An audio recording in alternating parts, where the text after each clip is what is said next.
Hello बच्चों, आज हम पढ़ेंगे कक्षा 9वीं की सामाजिक विज्ञान में भूगोल, जिसका पहला चैप्टर है भारत आकार और स्थिति। भारत आकार और स्थिति को जानने से पहले बच्चों हमें पता होना चाहिए कि ग्लोब किसे कहते हैं या ग्लोब क्या चीज़ होता है। तो ग्लोब पृथ्वी के लघु रूप में वास्तविक प्रतिरूप होता है बच्चों।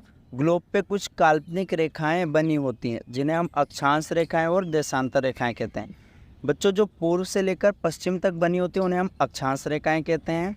और अक्षांश अगर पूछे बच्चों तो ये 90 + 90 प्लस में 1 यानी 181 अक्षांश रेखाएं होती हैं। कैसे बच्चों? 0 डिग्री से ऊपर 90 अक्षांश रेखाएं होती हैं और 0 डिग्री के नीचे 90 अक्षांश रेखाएं होती हैं। और प्लस में एक 0 डिग्री को जोड़ लो तो अक्षांश रेखाएं टोटल 181 होती हैं। उसके बाद आता है बच्चों देशांतर रेखाएं। तो देशांतर रेखाएं उत्तरी ध्रुव को दक्षिणी ध्रुव से मिलाने वाली काल्पनिक रेखाएं होती हैं। और देशांतरों की कुल संख्या बच्चों 360 होती है।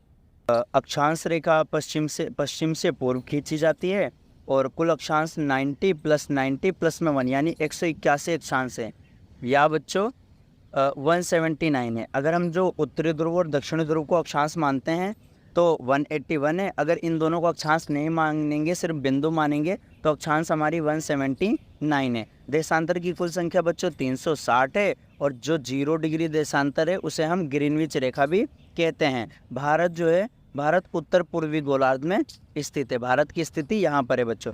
अब हम बात करेंगे इस चैप्टर में, पहला टॉपिक आता है आपका भारत की स्थिति क्या है। तो हम जानेंगे इसको ग्लोब के ऊपर कि भारत का अक्षांशीय और देशांतरी विस्तार कितना है। अगर आपसे बच्चों पूछे आपसे कि भारत का अक्षांशीय विस्तार कितना है तो 8 डिग्री 4 मिनट से लेकर 37 डिग्री 6 मिनट तक है। और देशांतरी विस्तार कितना है? 68 डिग्री 7 मिनट से लेकर 97 डिग्री 25 मिनट तक इसका देशांतरी विस्तार है। भारत को 2 बराबर भागों में बांटने वाले रेखा का नाम है कर्क रेखा, जो लगभग 23.5 डिग्री उत्तरी अक्षांश में देश को 2 लगभग बराबर भागों में बांटती है। एक क्वेश्चन आता है बच्चों की कर्क रेखा कितने राज्यों से होकर गुजरती है? कर्क रेखा भारत के 8 राज्यों से होकर गुजरती है। कितने राज्यों से? 8। और उन 8 राज्यों का नाम है बच्चों गुजरात, राजस्थान, मध्य प्रदेश, छत्तीसगढ़, पश्चिम बंगाल, त्रिपुरा और मिजोरम। अब बच्चों कहोगे आपकी इसको याद करने की एक ट्रिक भी है, आप उसको उस तरह से भी याद करते हो। तो 8 राज्यों जो कर्क रेखा के ऊपर उनको याद करने की ट्रिक है बच्चों मित्र, पर, गमछा, जाप। तो मी से मिजोरम हो जाएगा बच्चों आपका, त्रा से त्रिपुरा, पा से पश्चिम बंगाल, रा से राजस्थान, गा से गुजरात, मा से मध्य प्रदेश, छा से छत्तीसगढ़ और झार से झारखंड हो जाएगा। उसके साथ ही बच्चों भारत के मुख्य भाग के दक्षिण और पश्चिम में, यानी ये हमारा भारत हो गया, इसका मुख्य भाग हो गया, और इसके पश्चिम में तो अरब सागर है। और अगर बात करें इसके पूर्व में तो यहाँ पर बच्चों बंगाल की खाड़ी है। और अरब सागर में स्थित द्वीप समूह का नाम है बच्चों लक्षद्वीप, जिसकी राजधानी है कवरत्ती। बंगाल की खाड़ी में स्थित द्वीप समूह का नाम है अंडमान और निकोबार। और अंडमान निकोबार की राजधानी है बच्चों पोर्ट ब्लेयर। इसी चीज़ को बच्चों एक बार मैप में देखेंगे तो भारत का अक्षांशीय विस्तार यानी ऊपर से नीचे है, नीचे 8 डिग्री 4 मिनट से लेकर 37 डिग्री 6 मिनट है अक्षांशीय विस्तार। देशांतरी कितना है बच्चों? 68 डिग्री 7 मिनट से लेकर 97 डिग्री 25 मिनट है।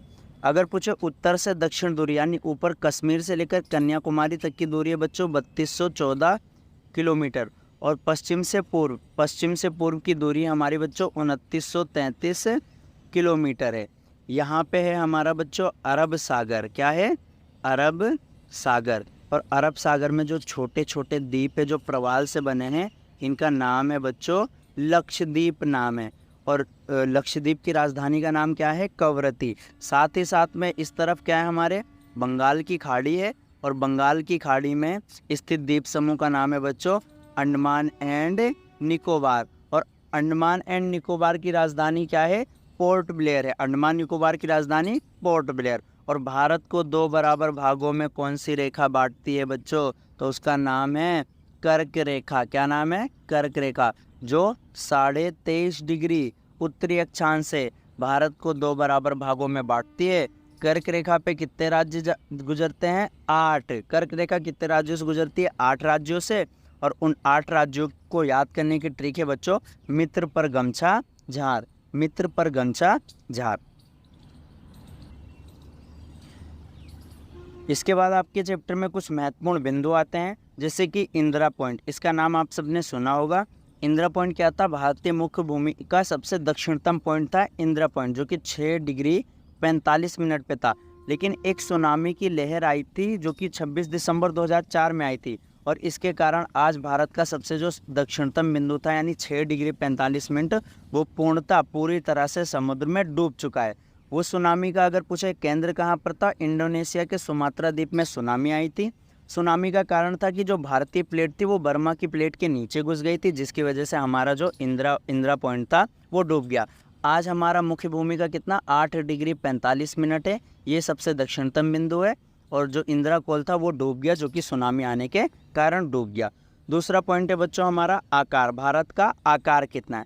तो भारत के भूभाग का कुल क्षेत्रफल लगभग 32.8 लाख वर्ग किलोमीटर है, जो भारत विश्व के कुल भौगोलिक क्षेत्रफल का 2.4% रखता है। यानी अगर आपको पता होगा तो सबसे ज़्यादा क्षेत्रफल, सबसे बड़ा कौन है?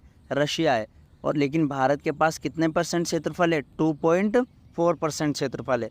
और क्षेत्रफल की दृष्टि से भारत विश्व का 7वां बड़ा देश है। अगर एक क्वेश्चन आता है बच्चों 5 नंबर का आपके एग्जाम में कि 7 बड़े देशों के क्या नाम है, तो 7 बड़े देशों का नाम हम आसानी से याद कर लेंगे। उसके लिए एक ट्रिक है, तो याद करना पड़ेगा आपको RCCUBAI। 7 बड़े देशों को नाम याद करने की ट्रिक है RCCUBAI। R से हो जाएगा बच्चों रूस आपका, C से कनाडा, C से चाइना, U से USA यानी अमेरिका, B से ब्राज़ील, A से ऑस्ट्रेलिया और I से इंडिया। ये भारत 7वें नंबर पे आता है बच्चों। और भारत के पास कितना क्षेत्रफल है? 2.4% क्षेत्रफल है टोटल भौगोलिक विश्व का। अगर पूछे बच्चों 7 बड़े देशों के नाम याद करने की ट्रिक क्या है? RCCUBAI। उसके बाद बच्चों आपका आता है कि भारत की स्थल सीमा कितनी है? तो भारत की स्थल सीमा 15,200 किलोमीटर। इसका मतलब क्या होता है बच्चों? स्थल सीमा यानी जो हम अपने पड़ोसी देशों से बनाते हैं। भारत की समुद्र तटीय सीमा कुल अगर पूछे बच्चों, यानी इसको मिलाकर कुल तटवर्ती सीमा है बच्चों 6100 किलोमीटर। लेकिन अगर हम द्वीप समूहों को जोड़ देना तो कुल समुद्री सीमा आ जाती है हमारी 7516.6 किलोमीटर बच्चों। तो अगर पूछे तटरेखा और द्वीप समूह मिलाकर कितना है? 7516.6 किलोमीटर। और तटवर्ती सीमा कितना है बच्चों? 6100 किलोमीटर। भारत की उत्तर पश्चिमी तथा उत्तर सीमा पर नवीन और वलित पर्वतमाला है, जिसका नाम हिमालय बच्चों। जैसा कि आपको पता है कि ऊपर हमारे यहाँ पे हिमालय पर्वतमाला, और जिसकी सबसे ऊंची चोटी का नाम क्या है बच्चों? माउंट एवरेस्ट, जो कि 8,848 मीटर की ऊंचाई पर है। और माउंट एवरेस्ट कहाँ है बच्चों? नेपाल में है। भारत की दक्षिण भाग जो है त्रिभुजाकार है, और ये कटा फटा भाग है जिसे हम प्रायद्वीप भी बोलते हैं, क्योंकि तीनों तरफ से ये पानी से घिरा हुआ है। और शीर्ष भाग कहाँ पर है बच्चों? दक्षिण में है। भारत का अक्षांशीय और देशांतरी विस्तार यानी दोनों का अंतर कितना है बच्चों? 30 डिग्री है। यानी ऊपर से नीचे का अगर हम अक्षांशीय विस्तार देखेंगे 8 डिग्री 4 मिनट से लेकर 37 डिग्री 6 मिनट तक, और 68 डिग्री 7 मिनट से लेकर 97 डिग्री 25 मिनट तक। ऊपर से नीचे इन दोनों का अंतर लगभग कितने डिग्री का है बच्चों? 30 डिग्री का है। लेकिन फिर भी पूर्व और पश्चिम का विस्तार उत्तर और दक्षिण से कम क्यों है? जैसा कि मैंने आपको बताया था बच्चों कि ऊपर से नीचे यानी उत्तर से लेकर दक्षिण तक भारत कितने 3214 किलोमीटर है, लेकिन पूर्व से पश्चिम तक की दूरी कितनी है? मात्र 2933 किलोमीटर है। तो ऐसा क्यों है बच्चों? आइए हम जानते हैं। आप सबको पता है बच्चों कि 8 डिग्री 4 मिनट से लेकर 37 डिग्री 6 मिनट तक लगभग 30 डिग्री पर है, जो कि कितना 3214 है। 6 डिग्री 7 मिनट से लेकर 97 डिग्री 25 मिनट, ये थोड़ा गलत हो गया बच्चों। यहाँ 6 डिग्री 7 मिनट से लेकर इसको कर लेना आप बच्चों 97 डिग्री 25 मिनट तक। पूर्वी देशांतरिक विस्तार 2933 किलोमीटर कम है। ऐसा इसलिए क्योंकि क्योंकि अक्षांशों की कुल संख्या 181 है, और इनके मध्य की दूरी कितनी है बच्चों? 111 किलोमीटर है। और हमारे पास देशांतर कुल 360 है, और इनके मध्य की दूरी है बच्चों 111.32 किलोमीटर। लेकिन ये ध्रुवों के पास जाते जाते ही ना ये दूरी कम हो जाती है, इसलिए जो अक्षांशीय और देशांतरी विस्तार है ना उनके बीच की दूरी क्या है बच्चों? थोड़ा आगे पीछे या कम और ज़्यादा है। जैसे हम देखेंगे ऊपर से नीचे अगर उत्तर से दक्षिण पूछे तो 3214 किलोमीटर है, पूर्व से पश्चिम कितना है बच्चों हमारा 2933 किलोमीटर है, इसलिए हमारे वहाँ पे अक्षांश और देशांतरों की दूरी के बीच में अंतर पाया जाता है। अब बच्चों आज हमने पढ़ा क्या, 2 मिनट के अंदर उसको टोटल रिवाइज कर लेते हैं पूरा। तो सबसे पहले बच्चों मैंने आपको ग्लोब के बारे में बताया था कि ग्लोब पृथ्वी के लघु रूप में वास्तविक प्रतिरूप होता है और ग्लोब पे कुछ काल्पनिक रेखाएं होती हैं, जैसे 0 डिग्री हो गया, इसको भूमध्य रेखा कहते हैं, 23.5 डिग्री को कर्क रेखा कहते हैं और 23.5 डिग्री दक्षिण अक्षांश को हम मकर रेखा कहते हैं। यानी पूर्व से पश्चिम जो सभी समांतर रेखाएं खींची जाती हैं उन्हें अक्षांश रेखाएं कहते हैं और जो उत्तरी ध्रुव और दक्षिणी ध्रुव को मिलाते हैं उन्हें हम क्या कहते हैं, देशांतर रेखाएं। अक्षांश टोटल कितनी है, 90 + 90 प्लस में 1 यानी 181 है, लेकिन अगर ध्रुवों को काउंट ना किया जाए तो अक्षांश 179 ही है। देशांतर की कुल संख्या 360 है बच्चों, ये ध्यान रखना। तो आज हमने ये पढ़ा, उसके बाद हमने पढ़ा भारत की स्थिति के बारे में। तो भारत का अक्षांशीय और देशांतरी विस्तार बच्चों जैसा कि मैंने बताया कि 8 डिग्री 4 मिनट से लेकर 37 डिग्री 6 मिनट है और 68 डिग्री 7 मिनट से लेकर 97 डिग्री 25 मिनट है। कर्क रेखा भारत के बीच 2 बराबर भागों में बांटती है और कर्क रेखा पे कितने राज्य हैं बच्चों, 8 राज्य हैं। मित्र पर गमछा, झार उसके ठीक है, मी से मिजोरम, त्रा से त्रिपुरा, पा से पश्चिम बंगाल, रा से राजस्थान, गा से गुजरात, मा से मध्य प्रदेश, छा से छत्तीसगढ़ और झार से झारखंड हो जाएगा बच्चे, तो ये ध्यान रखना। और भारत के पश्चिम में स्थित द्वीप समूह का नाम पूर्व में, तो पश्चिम में अरब सागर है, अरब सागर में कौन है, लक्षद्वीप, और पूर्व में बंगाल की खाड़ी, बंगाल की खाड़ी में क्या है बच्चों, अंडमान निकोबार।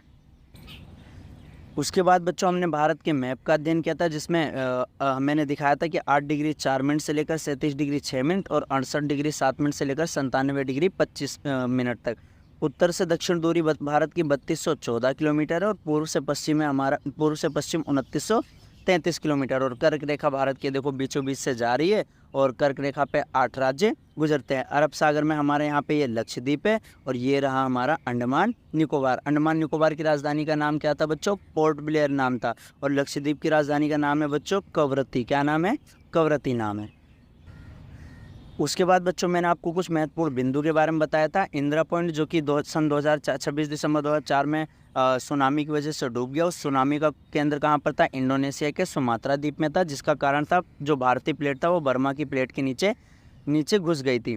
भारत के आकार के बारे में बच्चों मैंने आपको पढ़ाया था कि आकार 32.8 लाख वर्ग किलोमीटर है, जो 32 लाख और ये यहाँ 87,263 किलोमीटर है, 32,87,263 किलोमीटर है। भारत का क्षेत्रफल में विश्व के भौगोलिक का 2.4% है और क्षेत्रफल की दृष्टि से भारत विश्व का 7वां बड़ा राज्य है। 7 बड़े देशों के नाम याद करने की ट्रिक बताई बच्चों, RCCUBAI। R से होता है रूस, C से कनाडा, C से चीन और U से USA यानी अमेरिका, B से ब्राज़ील, A से ऑस्ट्रेलिया, I से इंडिया। इंडिया के पास कितना परसेंट है, 2.4% क्षेत्रफल है इंडिया के पास भारत। उसके बाद बच्चों महत्वपूर्ण प्रश्न आता है कि भारत की स्थलीय सीमा लगभग 15,200 किलोमीटर है। भारत की समुद्र तटरेखा 7516.6 किलोमीटर जो कि कुल है बच्चों। अगर पूछे तटवर्ती कितना है 6100 किलोमीटर, पर कुल समुद्र पूछ ले यानी दोनों द्वीप समूह को मिलाकर तो 7516.6 किलोमीटर हो जाता है। भारत का उत्तर पश्चिमी तथा उत्तर पूर्वी सीमा पर नवीन वलित पर्वतमालाएं हैं जिनका नाम मैंने हिमालय बताया था, और हिमालय की सबसे ऊंची चोटी का नाम है बच्चों माउंट एवरेस्ट जो कि 8,848 किलोमीटर है, मीटर की ऊंचाई पे सॉरी। भारत के अक्षांशीय और देशांतरी विस्तार दोनों ही लगभग 30 डिग्री हैं। फिर इनके बीच में अंतर क्यों है, तो 8 डिग्री 4 मिनट और 37 डिग्री 6 मिनट यानी लगभग 30 डिग्री का अंतर है और उसका कुल आता है 3214, लेकिन देशांतरी कितना आता है बच्चों 2933। तो मैंने बताया था बच्चों अक्षांश की कुल संख्या कितनी होती है 181, लेकिन अक्षांश के बीच की दूरी होती है 111 किलोमीटर, लेकिन देशांतर 360 है, उनके बीच की दूरी होती है 111.32 किलोमीटर। यही कारण है कि हमारे वहाँ पे अक्षांशीय और देशांतरी विस्तार सेम है परंतु उनके बीच की दूरी क्या है, अलग अलग है। आगे बच्चों इसके जो बचे हुए टॉपिक है अगले पार्ट में करेंगे, तब तक के लिए जय हिंद।